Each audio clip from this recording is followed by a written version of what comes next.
Welcome to another episode on our channel, Marginal Thoughts.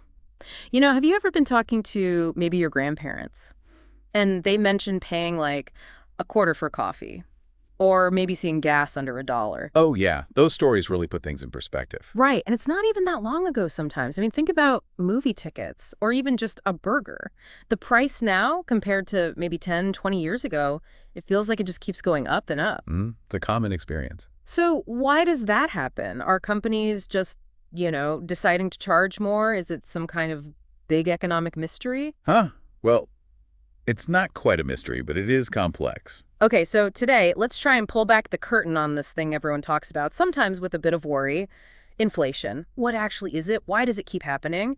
And, what's it doing to our money? Exactly. It's something that really affects everyone. Whether you're thinking about your grocery bill or your long-term savings, it touches everything. All right, so let's start right at the beginning. In simple terms, what is inflation? So basically, inflation is the rate at which the general level of prices for goods and services goes up over time.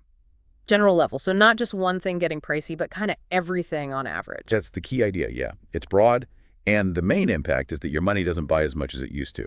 Its purchasing power decreases. Okay, so that quarter for coffee example. Perfect example. Back then, 25 cents bought you a whole cup. Today, maybe nothing from that same shop. Maybe the cup, but no coffee. The quarter itself is the same, but what it gets you has shrunk. Wow. Okay, that makes it feel really real. How do they even measure that shrinking power? Sounds complicated. It is a big job, but there are tools. The main one you hear about is the Consumer Price Index, or CPI. Organizations like the Bureau of Labor Statistics put it together. CPI. Right. And it tracks the average price changes for a whole basket of goods and services that typical households buy. Like a literal shopping basket. Not quite literal shopping, but they track the prices of thousands of things. Think food, housing costs, clothes, transportation, healthcare, education, all the usual stuff. Okay, so they track all that. And if I hear, say, the CPI went up 3% this year, what does that mean for me? It means that, on average, that basket of stuff costs 3% more than it did a year ago. You'd need, again, on average, 3% more money just to buy the same things. Got it. But I've definitely felt like my own costs went up way more than the official number sometimes, like my rent, for instance. That's a really common feeling, and it points to a key thing about the CPI. It is an average. Right. Your personal spending basket might be different. Maybe you spend a lot on rent or gas, and those specific things shot up way more than 3%. Meanwhile, maybe TV's got a bit cheaper, but you only buy a TV every few years. So the things I buy often might be rising faster, making it feel worse than the average number suggests. Exactly. Especially for necessities. That's why the official rate might not always match your personal experience. That makes total sense. Okay, so inflation, rising prices, less buying power, measured by things like CPI. But why? Why do prices go up? It's not just random, is it? Definitely not random. There's some pretty well understood reasons. One of the big ones, historically, is simply having too much money floating around in the economy compared to the amount of actual stuff available to buy. Too much money. How does that even happen? Does the government literally just print stacks of cash? Well, sometimes historically, yes, governments have literally printed more money. Nowadays, it's often more complex, like increasing government debt or making it easier for banks to lend money. They might do this to try and stimulate the economy. Okay, can you break that down maybe with an analogy? Sure. Imagine a small village market. There's a fixed amount of stuff for sale, say 100 apples and 50 chairs. Now imagine everyone in the village suddenly gets double the money they had before. Okay, everyone's suddenly richer. Right, so they all rush to the market wanting to buy more apples, maybe get that extra chair they couldn't afford yesterday. But the seller still only has 100 apples and 50 chairs. They can't instantly make more. So they raise the prices. Exactly. Because everyone's trying to buy the limited goods with all this new money. More money is chasing the same amount of stuff. So each individual dollar becomes less powerful. It buys less. Okay, more dollars, but each one is weaker. Got it. And we've seen this happen. During the U.S. Civil War, the Confederacy printed tons of money, and their inflation went through the roof, like jumping from 5% to 140% in just 2 years. Even way back, Roman emperors would sometimes mix cheaper metals into their gold coins to make more coins. And people figured out the coins weren't worth as much, so prices went up. Pretty much, yeah. Less real value in the money meant you needed more of it to buy things. So that's one cause. Too much money. Another big one is called demand pull inflation. Demand pull. Sounds like demand is pulling prices up. You got it. This is when lots of people want to buy stuff. Demand is really high, but there isn't enough of that stuff available. The supply is low, or just can't keep up with the surge in demand. What makes demand surge like that? It could be several things. Maybe the economy's booming, people have more income, maybe the government cuts taxes, leaving more money in people's pockets, or maybe interest rates fall, making it cheaper to borrow for big purchases like houses or cars. Okay. We saw a huge example recently, actually. During the pandemic, governments sent out stimulus checks, right? Oh, yeah, definitely. A lot of money went out. And people spent it. Plus, interest rates were super low. So you had this big increase in demand for goods, electronics, home improvement stuff, cars.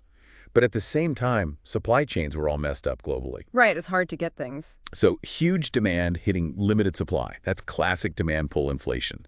Prices get pulled upwards. Or think about a natural disaster like a hurricane wiping out a sugarcane crop. Less sugar available, but people still want sugary drinks and snacks. So the price of sugar gets pulled up. Exactly. The third main cause is called cost push inflation. Cost push. So this time the business's costs are pushing prices higher. Precisely. This happens when it gets more expensive for businesses to actually produce their goods or services. And they pass those higher costs onto us, the consumers, in the form of higher prices. So it's not about us having more money necessarily, but about their expenses going up. Correct. Their costs could rise for lots of reasons. Raw materials might get pricier, think oil, metals, lumber. Or maybe workers negotiate higher wages, perhaps because there's a shortage of workers or unions are strong. Even rent for factories or shops can go up. Okay, so let's go back to that hurricane example. If it wiped out the sugarcane, the farmer has less supply. But the soda company now faces a higher cost for sugar, their ingredient. Perfect example of cost push. The soda company's input costs rose. To keep making a profit, they have to raise the price of the soda. Their increased cost gets pushed onto the buyer. And sometimes these demand and cost pressures can kind of feed off each other, leading to something called built-in inflation, or sometimes a wage price spiral. A spiral? That sounds like it could get stuck in a loop. It can. Imagine prices rise significantly. Cost of living goes up. Workers feel that pinch, right? Their money doesn't go as far. So naturally, they ask for higher wages. To keep up. To keep up. If they get those raises, businesses now have higher labor costs. So what do? They often raise their prices again to cover those costs, which of course pushes the cost of living up again. Prompting workers to ask for another raise. Wow, okay, I see the spiral. Yeah, like workers in a shoe factory needing a raise because rent went up. Then the factory raises shoe prices because labor costs more, which contributes to overall price increases. And round it goes. Okay, so too much money, high demand, rising costs. Those are the main drivers. Now the big question, is inflation good or bad? It just feels bad when things cost more. Right, that's the immediate feeling, definitely. Your money buys less. But economically speaking, it's a bit more nuanced than just good or bad.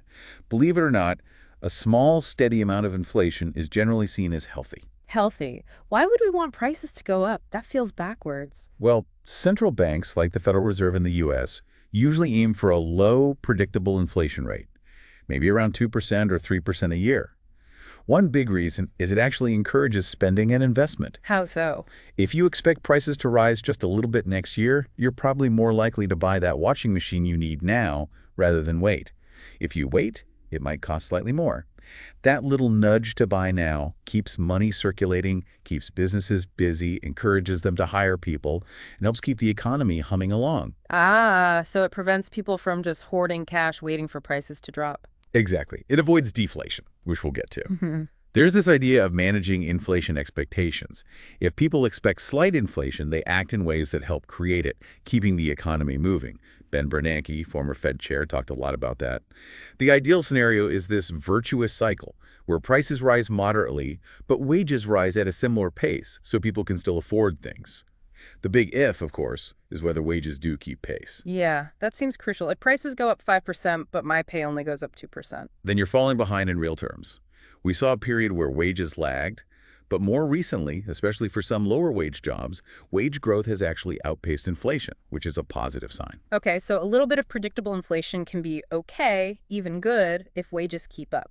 What about the opposite then? Deflation, falling prices. That sounds amazing. Cheaper stuff. It sounds great as a consumer, doesn't it? But economically, deflation can actually be very dangerous. Dangerous. Cheaper prices are dangerous. Think about it. If you expect prices to keep falling, why buy anything today?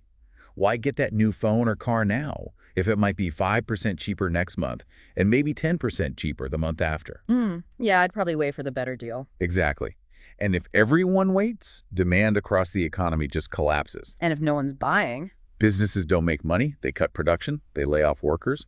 Unemployed people spend even less, demand falls further, prices might fall even more in response. Oh, wow. A downward spiral. That's exactly what it's called, a deflationary spiral. It's incredibly hard to stop once it gets going. It was a big part of the Great Depression in the 1930s. Japan also struggled with deflation for many years, and it really held back their economy.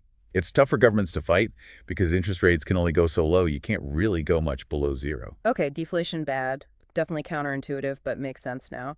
What about the other extreme? You hear the term hyperinflation. That sounds bad. Hyperinflation is catastrophic. Yeah. Generally defined as prices rising by 50% or more per month. 50%. In a month? That's almost impossible to imagine. It basically makes money worthless incredibly quickly. People's life savings evaporate. Planning becomes impossible. Imagine needing a wheelbarrow full of cash just to buy groceries. We've seen terrible examples in Venezuela recently where coffee cost millions and money was literally used for crafts because the paper was worth more. Goodness. Zimbabwe had prices doubling daily at one point. They eventually just abandoned their currency. Hungary after World War II had probably the worst on record. Prices rising by unimaginable amounts every single day. It destroys economies and lives. Okay, so definitely want to avoid that. So pulling it back to the everyday impact, inflation eats away at my savings if they aren't growing faster than prices rise, making me poorer in real terms unless my income keeps pace. That's the core challenge for individuals, yes. Yeah. Inflation erodes the value of static money. But interestingly, there's a flip side. If you have debt, like a mortgage or a student loan with a fixed interest rate, Oh, how does that work? well, the amount you owe stays the same in dollar terms. But the value of those dollars decreases over time due to inflation. So the money you use to pay back the loan in the future is actually worth less than the money you originally borrowed. Inflation effectively reduces the real burden of your fixed debts. Huh. Never thought of it that way. So it's bad for savers, but potentially good for borrowers with fixed rate debt. In simple terms, yes. It highlights why maintaining that low, stable inflation is such a key goal for policymakers. Right. So who is in charge of trying to keep inflation in that sweet spot? Who's pulling the levers? Primarily, it's the job of the country's central bank. In the United States, that's the Federal Reserve, often called the Fed. You think of them as like the bank for banks or maybe the economy's conductor. Their goal isn't profit. It's stability, keeping prices stable and aiming for maximum employment. The main tool they use is called monetary policy. Monetary policy. And that involves interest rates, right? We always hear about the Fed raising or lowering rates. That's their main lever, exactly. Interest rates are basically the cost of borrowing money. For everyone from businesses needing loans to expand to individuals wanting a mortgage or a car loan. So if inflation is getting too high, like it has been recently, they raise interest rates. Correct. Raising rates makes borrowing more expensive. That tends to cool things down. Businesses might pause expansion plans. People might put off buying a new house or car because the loan payments are higher. Less borrowing means less spending overall. Which reduces demand and helps ease price pressures. That's the idea. It slows the economy down a bit to bring inflation under control. And the reverse. If the economy is sluggish, maybe tipping toward deflation. Then they typically lower interest rates. Cheaper borrowing encourages businesses and people to borrow and spend more, which stimulates demand and can help nudge prices up towards that target level. It's a constant balancing act, though. Trying not to slow things down too much or speed them up too much. Precisely. Raise rates too aggressively, you could cause a recession. Lower them too much or for too long, you could fuel too much inflation. The Fed also has other tools, like influencing the overall money supply through something called open market operations. Open market what now? It's basically the Fed buying or selling government bonds in the open market. When they buy bonds from banks, they inject money into the banking system, making more funds available for lending. When they sell bonds, they pull money out, which tends to restrict lending. This is another way to influence how much money is circulating. Okay, so the central bank handles monetary policy, interest rates, money supply. What about the government itself? Congress, the president? Do they play a role? Yes, they do. They use what's called fiscal policy. Fiscal policy mainly involves two things: government spending and taxes. Ah, okay. How do taxes fit in? Well, if the government wants to cool down an overheating inflationary economy, they could potentially raise taxes. If people and businesses pay more in taxes, they have less money left to spend, which reduces overall demand. And if they want to boost a slow economy? They might cut taxes. That leaves more money in people's pockets, hopefully encouraging them to spend more and boost demand. Makes sense. And government spending? Same kind of logic. If inflation is high, the government could choose to spend less, maybe delay some infrastructure projects, for example. Less government spending means less money being directly injected into the economy. Like fewer contracts for construction companies, fewer salaries paid out for those projects? Exactly. It reduces overall demand. Conversely, if the economy needs a boost, the government can increase spending, build more bridges, fund new programs. That injects money, creates jobs, and stimulates demand. So you've got the central bank with its monetary tools and the government with its fiscal tools, both trying to keep the economy on an even keel and inflation around that target. Sounds complicated to coordinate. It really is. And sometimes those policies can even work at cross purposes. It's a very complex dance. Okay, shifting gears to something super practical for everyone listening. If inflation is just sort of always there, maybe below, maybe higher, how do I protect my own money? You hear that just stuffing cash under the mattress or even in a basic savings account isn't really cutting it. That's a really critical point for personal finance. Because if inflation is, say, 3%, and your savings account is only paying 1% interest, you're actually losing purchasing power every year. Losing money even though the number in my account goes up slightly. Exactly. Let's take Tony's example. Say he put $1,000 in a savings account in 2014 that paid 1% a year. By 2024, he'd have about $1,104. But let's say average inflation over those 10 years was 2% per year. What cost $1,000 in 2014 would now cost roughly $1,219. So his $1,104 actually buys less than his original $1,000 did. He lost about $115 in real buying power. Wow, so the number went up, but the value went down. Ouch. That's the silent erosion of inflation. So the key to protecting and hopefully growing your money over the long term is generally considered to be investing. The goal is to earn a return that is higher than the rate of inflation. Investing. Okay. What kind of things are we talking about? Well, traditionally, things like gold have been seen as a store of value, especially during uncertain times. More commonly today, people look to things like stocks owning small pieces of companies. The idea is that successful companies grow their value over time, hopefully faster than inflation. Okay. Real estate is another big one. Property values and rental income often tend to rise with inflation over the long term. There are also bonds, mutual funds, ETFs, and newer things like cryptocurrencies, though those come with significantly different risk profiles. Can we see that Bob, Jack, and Tony example again, but with investing? Sure. Same $1,000 in 2014, same 10 years, same 2% average inflation. Tony, we know, ended up with $1,104, losing buying power. Let's say Jack put his $1,000 into gold and maybe it returned an average of 6% per year over that time. He'd have around $1,790. Well ahead of inflation, his buying power grew. Better than savings, for sure. Now, let's say Bob put his $1,000 into a broad stock market index fund.